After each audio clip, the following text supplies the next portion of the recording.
صل على الحبيب البقيتي، عليك أفضل الصلاة والسلام يا حبيبي يا رسول الله. عملت أحلى حلويات مولد النبي، فرحي عيالك بأقل التكاليف. أنا مش هقولك تكاليف قليلة، لا، تكاليف معقولة تقدري تفرحي عيالك. بدل ما تجيبي العلبة ب 300 و 400 جنيه هتكلفيها حوالي 100، يبقى انت الكسبانة. عملنا السمسمية وضفنا مكون سحري عليها هيخليها أحلى من بره مليون مرة. وعملنا الفخفخينة وعملنا اللذيذة وعملنا الفولية وعملنا، كان عندي حبة مكسرات عملتهم كمان. يلا قومي، مستنية ايه؟ يلا تعالي معايا شوف الفيديو، شوف حركاتي وتكاتي في حلاوة المولد وقولوا لي هيعجبك ولا لا. استني، تعالي يلا تعالي شوف الفيديو عملته ازاي. السلام عليكم ورحمة الله وبركاته. ازيكم احلى متابعين في الدنيا؟ عاملين ايه؟ يا رب تكونوا بخير. كل سنة وانتم طيبين بمناسبة المولد النبوي. اللهم صل وسلم وبارك على حبيبي رسول الله. النهارده هنعمل حلويات مولد النبي، يا رب يجعل حياتنا كلها حلويات.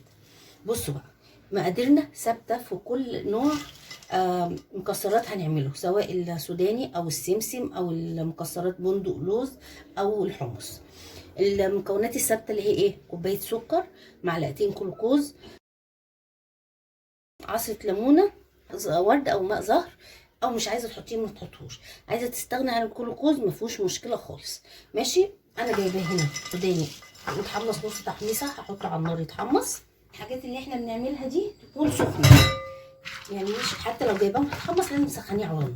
وهنجيب طاسه تانية، هنحط السكر، كوبايه السكر اهو. احنا مكوناتنا ثابته، اللي هي كوبايه السكر، معلقه الجلوكوز او معلقتين الجلوكوز. ما عندكيش جلوكوز العسل ابيض، ما عندكيش عسل ابيض، خلاص ما فيش مشكله خالص، نستغنى عن الجلوكوز خالص اهو. معلقه، وهنحط الميه بس، وهنروح نحطه على النار. بصوا اهي انا هحط كده العسل، وهعمل ايه بس طبعا دلوقتي خالص طبق فيه ميه اهو. هنستخدمه بدل الترمومتر، هنشوف درجه الحراره.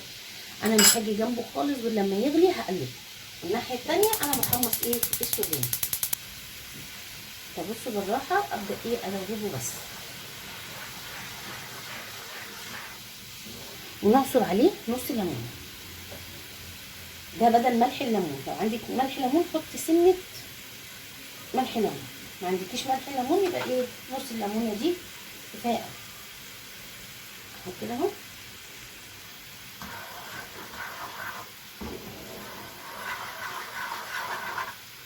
طبعا لسه بدري خالص، مش هبدا اصلا. بصوا كده لسه خفيف خالص ميه اهو، لسه خالص. نعمله على حراره متوسطه مش حراره عاليه عشان ما يتحرقش مننا بسرعه. الناحيه التانيه انا بحمص السوداني، مفيش اسهل منه في الدنيا. واحنا بنحمص السوداني بقى، عندي هنا صينيه هجهزها عشان اول ما تخلص كده وتجهز احطها على ايه؟ الصينيه. هدهن الصينيه بزيت. ده كيس حراري، لو انت متاكده ان كيس الثلاجه مش هيسيح من سخونيه السكر حطيه. ممكن تحطيه على الرخامه على طول، تدهني الرخامه زيت وتحطيه عليه صينيه عاديه خالص بتاعه الشاي اهو كده، وحطيت ايه؟ الزيت عليه. اي حاجه بقى تستخدميها ادهنيها زيت، ونيجي على السوداني عشان ما يتحرقش منه. ومتحمص يا دوبك ايه؟ يسخن كده عشان يبقى الحاجه كلها سخنه اهي كده. بس لسه بصي، بس انا عايزاها تتكرر، ما عمليش حاجه خالص. بصوا لسه اهي، ولا عملت كوره ولا عملت حاجه خالص اهي، لسه بدري. بصوا كده لسه خالص، طول ما هي لسه بيضه كده لسه. مش هحط بقى ماء الزهر دلوقتي خالص، هحطه ايه قبل ما اجي اطفي واشوفها كده استوت، نحط ماء الزهر كده اهو. بصي لسه خفيفه خالص اهي لسه. قربت، بصوا جمدت شويه اهي، بس لسه بتقطم كده، هتقطم توجع لكم اسنانكم. نحط ايه ماء الظهر، مش عايزين تحطوها نقطه مش كتير اهي، مش عايزين تحطوها ما تحطوهاش بقى كويس اهي. بصوا اللون بدأ ايه يبقى عسل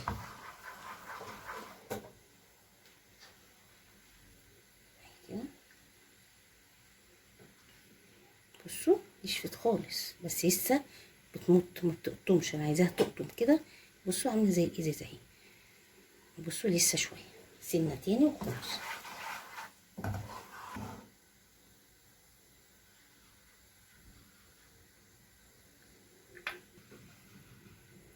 بصوا سامعين اهي، بصوا اهي بقت ازاز كده خالص. هروح شايلاها بقى قافله النار، هحطها كده على ايه الفول السوداني، بس نبقى سريعين واحنا بنقلبها ونبقى حريصين. بسم الله الرحمن الرحيم اهي كده اهو.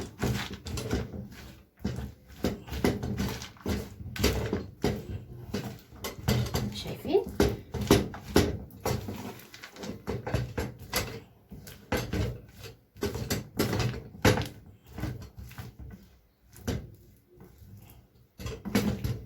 قلبناها كويس. هنجيب الصينيه بتاعتنا اهي السوداني بتاعنا. بصوا لو شايفين هتلاقي فيه خيوط كده، بقى احنا عملناها صح اهي كده اهو. بصوا الخيوط دي اهي، بصوا الخيوط دي يبقى كده ايه كراميل تعمل صح.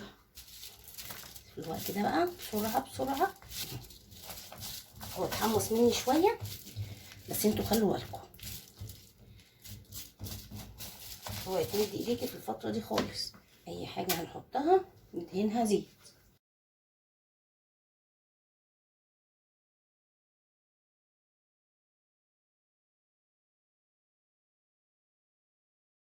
هجيب كيس تاني بس خلوا بالكم سخنه جدا.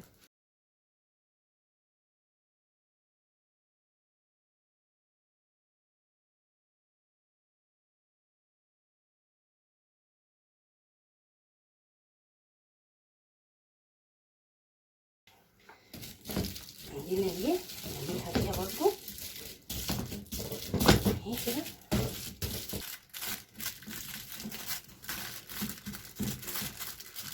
كده بسيطه بالراحه نشيلها هتشال اهي.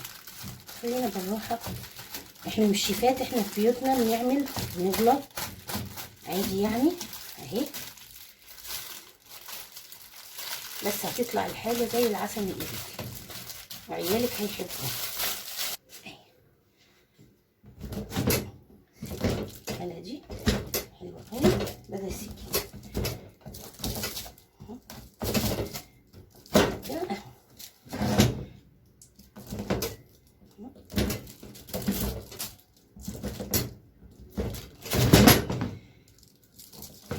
كده فيها